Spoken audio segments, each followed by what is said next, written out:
Semoga yang subscribe diberikan rezeki melimpah dari jalan tak terduga. Dan yang like komen, dimudahkan jalannya menuju surga di hari akhir nanti. Siapa yang tak mendengar nama Qorun? Dia adalah seorang sosok kaya raya di zaman Nabi Musa yang namanya melegenda hingga sekarang.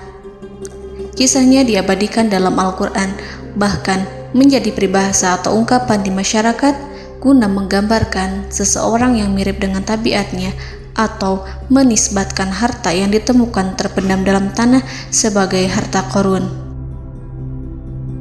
Qorun adalah miliarder kaya raya yang hidup sejaman dengan Nabi Musa.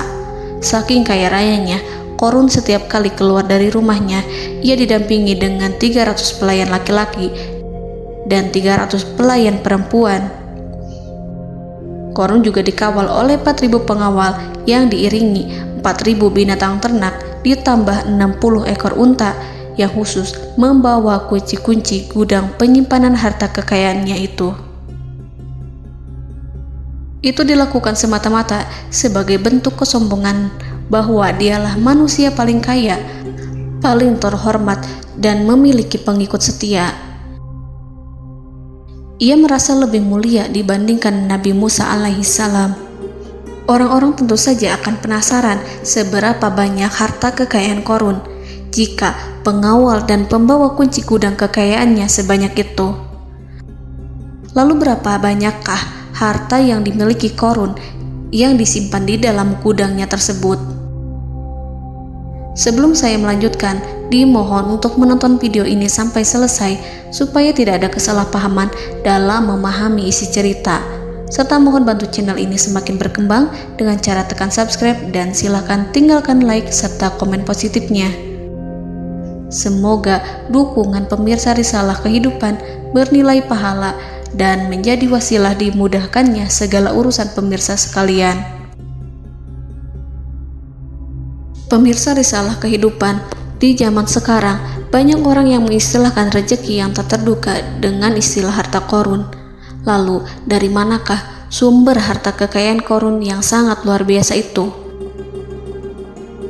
Serta di manakah Qorun dan hartanya ditenggelamkan? Siapakah Qorun dan bagaimana kisahnya dengan Nabi Musa? Qorun merupakan kaum Nabi Musa alaihissalam. Disebutkan oleh Ibnu Juraij, nama lengkap Qorun adalah Qorun ibnu Yashar, ibnu Qahis, ibnu Lawi, ibnu Yakub. Ia merupakan putra paman atau sepupu Nabi Musa alaihissalam. Pasalnya, Nabi Musa alaihissalam sendiri adalah putra Imran, sedangkan Imran adalah putra Qahis. Dengan kata lain, Qorun masih satu kakek dengan Nabi Musa alaihissalam, yakni kakek Qahis. Ia adalah umat Nabi Musa yang taat. Tidak hanya memiliki banyak harta, Qorun juga termasuk orang yang cerdas dan berilmu. Ia menguasai ilmu duniawi dan ilmu ukhrawi, dan tercatat bahwa Qorun adalah ahli di bidang kimia. Dirinya tercatat sebagai ahli kitab Taurat setelah Nabi Musa.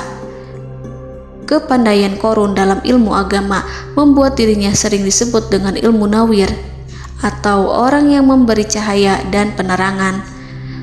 Suaranya terkenal merdu dalam membaca kitab Taurat. Selain itu, Qorun juga lihai dalam berbisnis. Ia mengetahui trik investasi yang menguntungkan, serta jalur perdagangan internasional yang strategis di zamannya. Kekayaan Qorun begitu banyak, sebagaimana tercatat dalam surat Al-Qasas ayat 76. Sesungguhnya Qorun termasuk kaum Musa, tetapi dia berlaku aniaya terhadap mereka. Kami menganugerahkan kepadanya perbendaharaan harta yang kunci-kuncinya sungguh berat dipikul oleh sejumlah orang-orang yang kuat.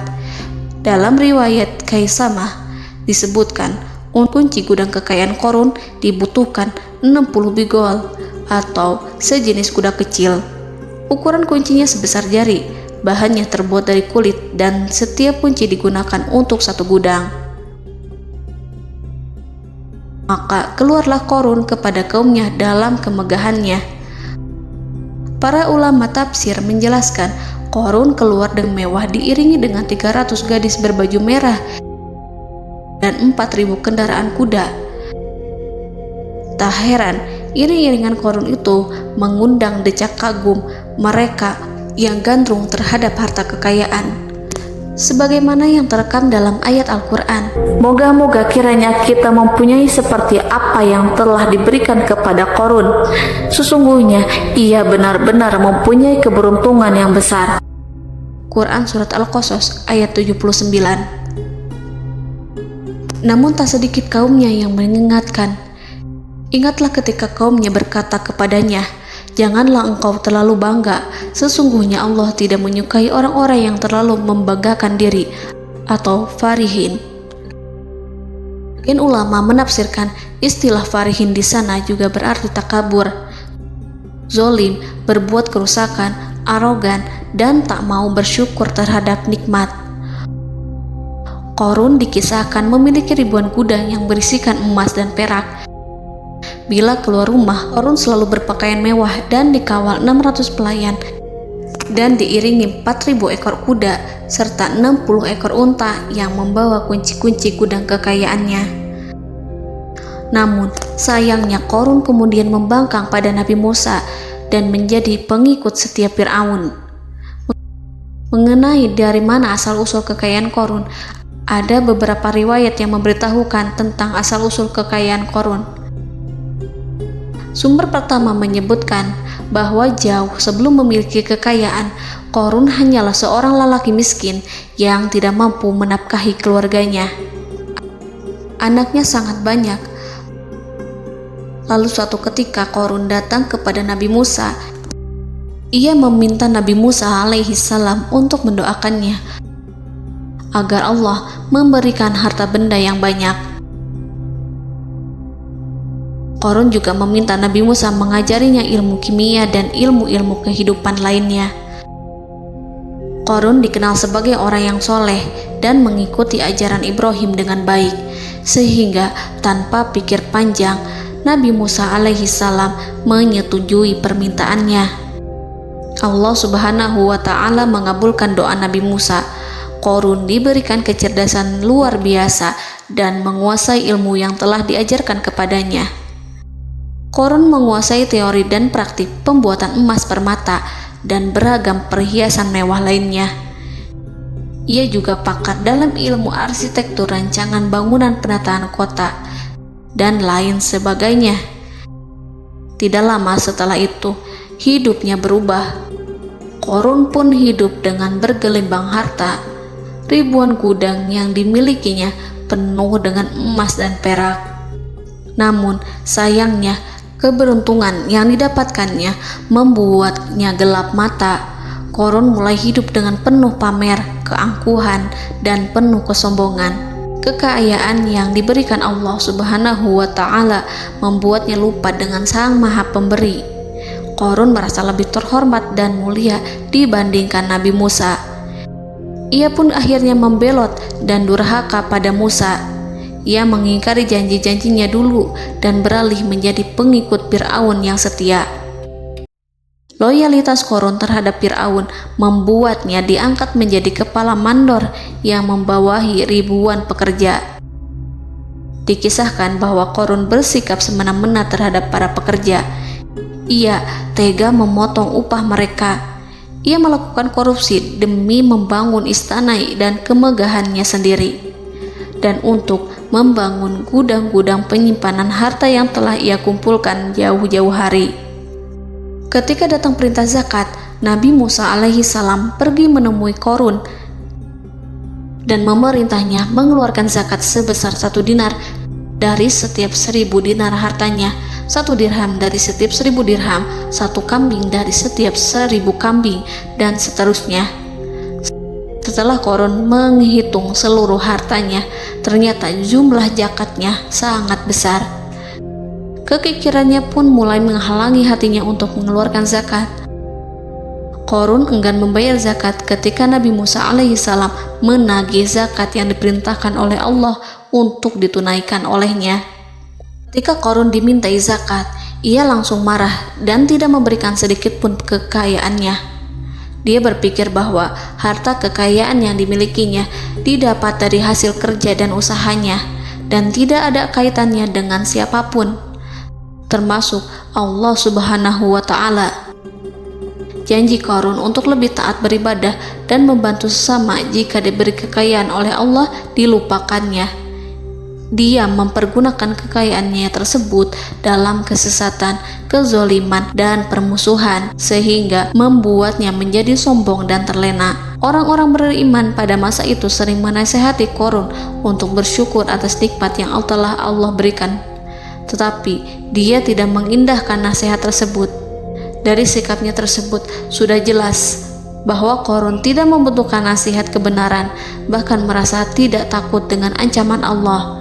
Sebab Qarun merasa sudah memiliki segalanya. Qarun merasa dirinya hebat dan pintar serta punya banyak pengikut setia, punya banyak pengawal dan merasa aman karena dekat dengan Raja Fir'aun. Qarun berkata, "Sesungguhnya aku mendapatkan harta ini karena ilmu yang ada padaku." Qarun sangat sombong. Ia merasa hartanya didapatkannya sendiri tanpa campur tangan dan kehendak Zat yang Maha Kaya, yakni Allah Subhanahu wa Ta'ala. Apakah Qarun lupa ataukah ia tidak tahu bahwa Allah telah membinasakan orang-orang sombong sebelumnya yang bahkan lebih kuat darinya, yang lebih kaya darinya, yang lebih banyak pengawalannya, lebih kokoh dan tak terkalahkan dibanding dirinya? Karena terdorong sifat kikir dan angkuh, maka Qarun membuat rencana untuk melakukan tipu daya agar dia terlepas dari kewajiban membayar zakat. Dia ingin menjatuhkan nama baik dan citra baik Nabi Musa. Kemudian dia mengumpulkan tokoh-tokoh konglomerat Bani Israel. Ia berkata kepada mereka, "Wahai saudara-saudaraku, terhadap apa yang diperintahkan Musa untuk membayar zakat, apakah kalian akan mematuhinya? Sekarang dia hendak mengambil harta yang ada di tangan kalian, maka pikirkanlah suatu cara untuk menghindari perintahnya." Para pembesar-pembesar yang dipanggil kemudian menjawab, "Wahai paduka Qarun, engkau lebih besar daripada kami. Kami akan melakukan apapun yang kau inginkan." Qarun berkata, "Datangkanlah kepadaku wanita cantik. Aku akan memberinya hadiah besar jika ia berhasil menggoda dan memfitnah Musa." Ketika wanita cantik yang diinginkannya datang, Qarun memberikan kepadanya uang muka sebagai jaminan. Ia akan membayarkan seluruh yang dijanjikannya ketika berhasil menjalankan misinya. Bukan hanya itu, Qarun pun berjanji akan menjadikan wanita ini sebagai istrinya. Keesokan harinya, Qarun mengumpulkan Bani Israel. Setelah itu, Qarun menghadap kepada Nabi Musa seraya berkata, "Orang-orang menanti kedatangan Anda, sampaikanlah saran dan nasihat kepada mereka." Nabi Musa kemudian keluar dari rumahnya. Ia mulai menyampaikan nasihat pada umatnya. Di antara nasihatnya, beliau berkata, "Barang siapa yang mencuri, aku akan memotong tangannya. Barang siapa yang memfitnah, aku akan mencambuknya sebanyak 70 kali. Barang siapa yang tidak mempunyai istri dan dia berbuat zina, maka aku akan mencambuknya sebanyak 70 kali. Adapun barang siapa yang memiliki istri dan ia berbuat zina, aku akan rajam dia sampai mati." Qarun kemudian berkata, "Apakah ini juga berlaku untuk Anda jika Anda sendiri yang berbuat zina? Apakah Anda akan menerima hukumannya?" Kemudian Nabi Musa menjawab, "Ya, meskipun saya sendiri yang melakukannya." Maka kemudian Qarun memanggil wanita yang telah dibayarnya. Wanita itu berdiri di depan Nabi Musa dan Bani Israel yang telah berkumpul, mengaku sedang hamil karena berhubungan badan dengan Nabi Musa. Maka marahlah Nabi Musa atas fitnah kejam yang diarahkan kepadanya. Kemudian Nabi Musa melakukan sholat 2 rakaat, lalu mendatangi wanita itu dan menyumpahnya agar mengatakan siapa yang menyuruhnya. Wanita itu menjadi ketakutan. Ia bergemetar di depan Nabi Musa dan mengaku bahwa yang menyuruhnya adalah Qarun. Lalu wanita itu bertaubat dan meminta maaf kepada Nabi Musa. Seketika Nabi Musa bersujud seraya berdoa kepada Allah agar menimpakan azab kepada Qarun. Allah memberi wahyu kepada Musa bahwa bumi telah dijadikan tunduk kepada perintah Nabi Musa. Kemudian Nabi Musa berkata kepada bumi, "Wahai bumi, telanlah Qarun beserta kekayaannya, habiskanlah semua." Kala itu Allah menurunkan wahyu kepada Musa alaihissalam untuk memerintah bumi apapun yang diinginkannya. Begitu Nabi Musa alaihissalam datang dengan wajah sangat marah, barulah Qarun merajuk, "Wahai Musa, sayangilah aku." Sementara Nabi Musa alaihissalam tak bergeming. Beliau lantas berkata pada bumi, "Wahai bumi, ambillah mereka." Seketika rumah Qarun mulai bergetar. Qarun dan antek-anteknya mulai dibenamkan hingga bagian lututnya. Rumahnya ikut turun sedalam lutut. Qarun kembali merajuk, "Sayangilah aku Musa." Rumahnya kembali berguncang. Kini Qarun dan kawan-kawannya kembali terbenam hingga pusar. Demikian pula rumahnya. Qarun terus merajuk, "Wahai Musa, sayangilah aku." Sementara Nabi Musa alaihissalam kembali meminta bumi, "Wahai bumi, ambillah mereka." Rumah Qarun berguncang lagi, sementara Qarun dan kawan-kawannya terus terbenam hingga bagian tenggorokannya. Demikian pula rumahnya. Qarun lagi-lagi menjerit, "Wahai Musa, sayangilah aku." Namun Nabi Musa alaihissalam tak bergeming. Beliau terus meminta bumi menelannya, hingga akhirnya Qarun dan kawan-kawannya hilang seluruhnya ditelan bumi. Tak lama setelah itu Allah berkata, "Wahai Musa, apa yang membuatmu bersikap demikian? Padahal demi kemuliaanku, andai dia Qarun berdoa kepadaku, niscaya aku akan rahmati. Maka kami benamkan dia beserta rumahnya ke dalam bumi, maka tidak ada baginya satu golongan pun yang akan menolongnya selain Allah. Dan dia tidak termasuk orang-orang yang dapat membela diri." Quran Surat Al-Qasas ayat 81. Lalu di manakah lokasi ditenggelamkannya Qarun beserta harta bendanya?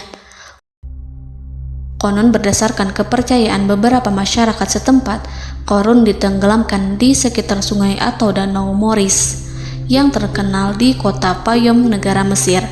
Qarun konon mendirikan istana dan di tempat itu pula ia ditenggelamkan. Dahulu, Qarun berkeinginan membangun sebuah istana, namun tidak diizinkan oleh Fir'aun jika istana itu dibangun di samping istana Fir'aun. Terlebih, Qarun juga tidak ingin membangun istana di tengah pemukiman Bani Israel yang terletak di tanah Jasan. Fir'aun pun memberikan tanah di wilayah Fayom. Kemudian di tepi sungai Payom inilah Qarun membangun istananya yang megah, dan di dalamnya ia membangun Al-Khunuj, gudang penyimpanan harta berisi emas dan perak. Salah satu bukti arkeologis yang dapat dijumpai di lokasi tersebut adalah runtuhan bangunan yang diduga sebagai tempat tinggal Qarun yang berjarak sekitar 2 km dari Danau Qarun. Menurut beberapa sumber, bangunan yang masih berdiri kokoh tersebut adalah benteng yang dibangun oleh Qarun. Namun ada juga yang mengatakan bahwa bangunan tersebut adalah tempat tinggalnya. Wallahu a'lam. Semoga kita semua dijadikan orang yang Allah mampukan menjadi orang kaya namun tidak seperti Qarun,